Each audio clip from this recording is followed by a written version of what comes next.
Ardbeg Perpetuum, 200 years of Ardbeg. What's that all about? Let's find out.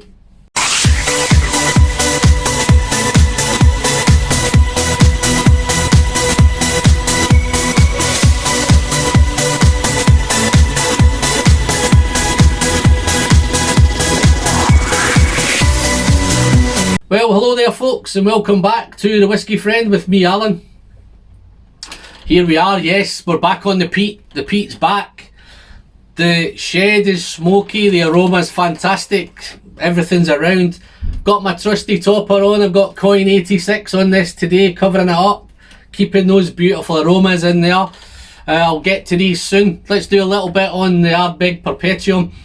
Perpetuum, the name comes from it's been hand-picked and carefully selected, and it's named to represent the past, the present and the future of Ardbeg, and it's got the little infinity sign on there as well. As I say, this has been sitting on my shelf for about 5 years. This was a limited release Ardbeg in 2015. I say it was representing the 200 years of Ardbeg, 1815 to 2015. So it's been sitting around on the shelf for a while. I quite recently cracked it open. Let's see how it is. Let's see how it tastes. Let's see if it's been worth sitting on my shelf for 5 years. I originally bought it with the investment in mind. I thought anything Ardbeg, it's going to make me some money. I've been watching it for 5 years. It hasn't made any money. It's still roughly, even at auction, it's still the same sort of price as it was when it was at retail. So there's not much difference. From auction to auction, it varies a little bit. But all in all, in general, so if you do want to try and get hold of these, I'm sure for 2015, and it's 2020 now, if you've had the chance to try this, I'm sure you will have. If this video helps you track it down and chase it down and help you get to try it, then fantastic, job's done. Ardbeg Perpetuum, it's ex-bourbon casks with a little bit of sherry cask maturation. If there's any sherry in that, guys, I don't know where it is. It's probably the lightest whiskey I've seen for a long time. It's like a real light gold. It's like a straw colour. Very, very light indeed. But on the nose, as I say, as I've said, it's a no age statement. On the nose, it's smoky.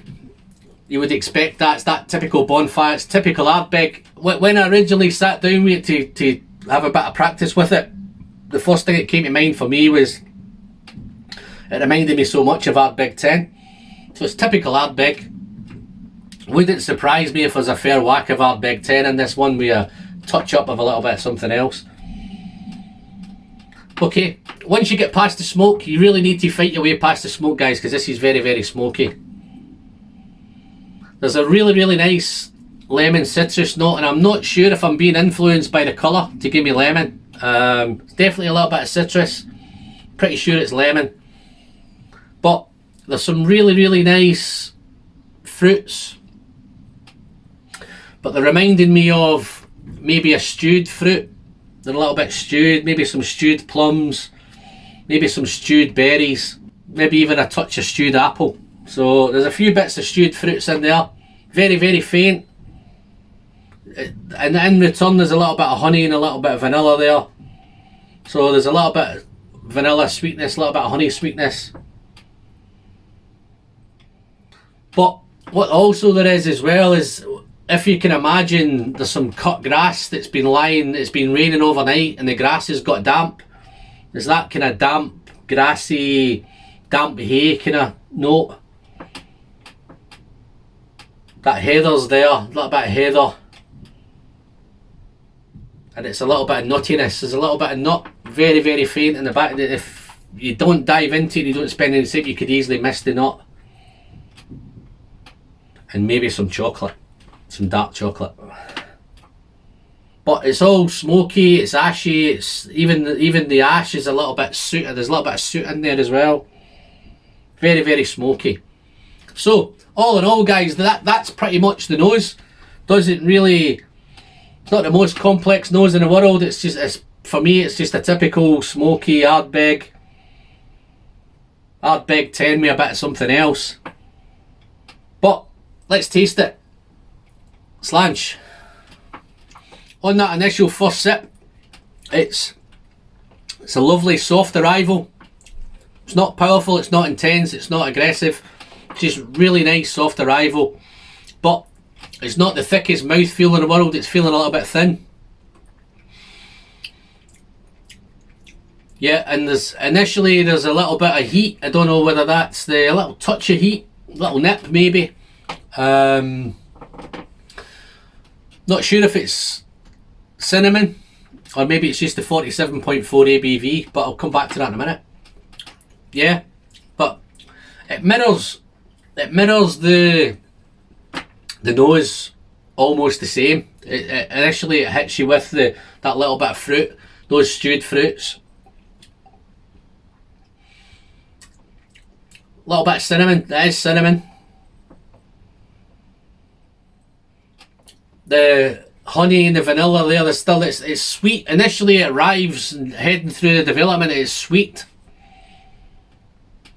Nutty's there, the chocolate's there, but they're all faint. They're not big notes, they're faint. You really have to search for them. Smoke surrounding everything. Smoky, it's ashy, it's sooty. But as you get through the development and you're heading more towards the finish, it changes. The sweetness just fades away. The fruits fade away, the vanilla fades away, the lemon's gone, and it becomes savoury. So it's changing now, it's becoming more cooked hams, smoked hams maybe, cooked meats, savoury, smoky, ashy. It's a little bit of a shame, guys, because I was enjoying the initial part of it, and now I'm heading towards but this is probably where what the peat journey is all about, is it's then becoming peaty and smoky and ashy. Let's try a little bit more. The sweetness, it's a mix in the development. It's sweet and savoury. The first part is sweet and then the second part savoury. There's flavours are there, but they definitely don't hang around. That's probably telling me it's quite a young whiskey. Nothing's hanging around, nothing's hanging in there except the smoke and the peat. Heading towards the finish. In fact, I'll do the finish. Let's do a quick one for the finish and then I'll conclude, score it. Okay guys, on that finish. The finish is all smoke, soot, ash. Very ashy, very smoky. A little bit of cinnamon still in there as well. Spice, there's a little bit of spice.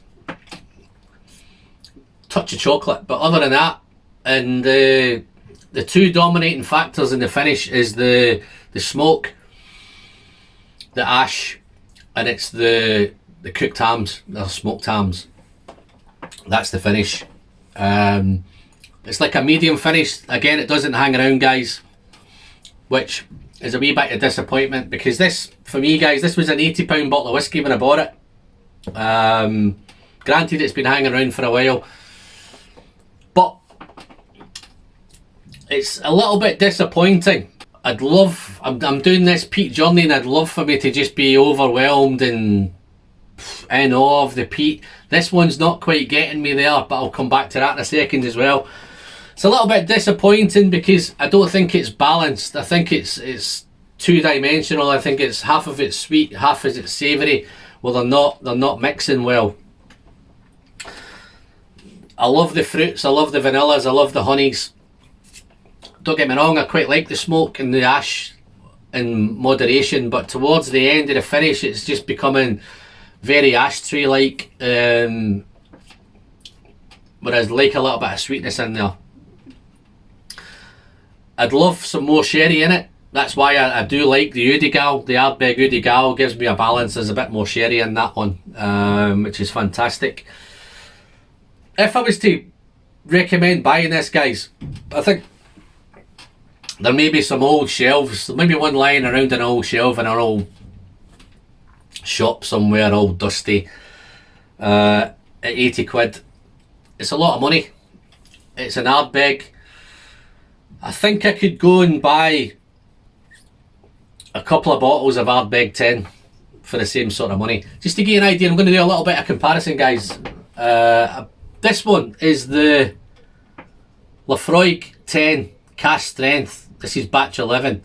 I paid £60 for this one, and this is bottled at 58.6% ABV, and it's cask strength.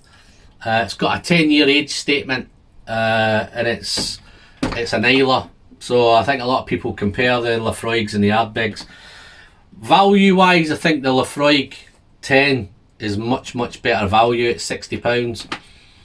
I think the Ardbeg 10, probably £45 to £50, is much better value. I think all the other, even the core range, the Udigal, the Corryvreckan, even the Anoa, I think they're all better value than this one. So again, in conclusion guys, this has been a little bit disappointing for me. What would I score it? I'd score it 86 out of 100. I'm going to drink it, I'm going to share it. It's not rocked my boat, it's not blown me away. It's a nice whiskey, it's drinkable, it's just a wee bit underwhelming, and that's where we are. So the peat journey continues. Over to you guys. Don't forget to smash that like button. You can drop me a comment. Have you tried the Perpetuum? Does it compare to the others? Is my peat journey progressing? Just drop me a note, let me know. You can catch me on Twitter, you can catch me on Facebook, you can catch me on Instagram. That's me guys, another one done, cracking on. Until the next time, we'll see you very soon. Thank you very much. I'm Alan. Last thing to say is the pleasure is in the drinking. Thank you very much. Cheers guys, bye bye.